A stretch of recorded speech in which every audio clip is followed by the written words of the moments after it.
La très belle histoire de l'inconnu du métro. C'est une histoire digne d'une comédie romantique à Paris. Vendredi dernier, une jeune étudiante tombe sous le charme d'un homme dans le métro, mais n'ose l'interpeller.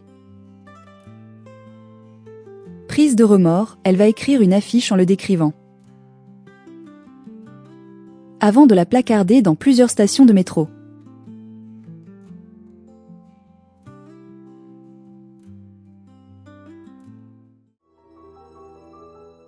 Et quelques heures plus tard, il m'a retrouvée par le plus pur des hasards, donc grâce à la visibilité qui a émané des très nombreux partages des personnes qui ont suivi toute cette enquête finalement.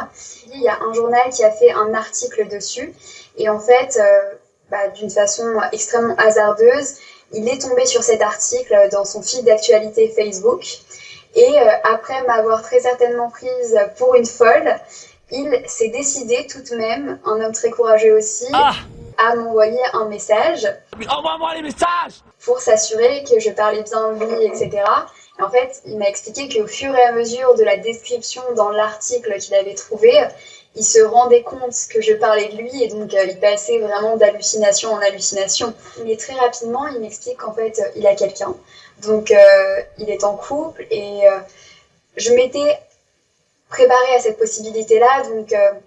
Donc, j'ai été assez admirative de la façon dont il l'a fait, d'une façon si hâtive et vraiment d'une façon très respectueuse en fait. En m'expliquant donc qu'il avait trouvé ma démarche géniale, mais qu'il était avec cette fille depuis des mois et qu'il l'aimait beaucoup. Et je trouve que c'est un happy end aussi qui veut dire que on n'a pas besoin forcément de trouver quelqu'un ou d'être avec quelqu'un pour être bien et être épanoui. Et moi, c'est véritablement l'impression que j'ai eue avec toutes les personnes avec qui j'ai partagé cette histoire finalement.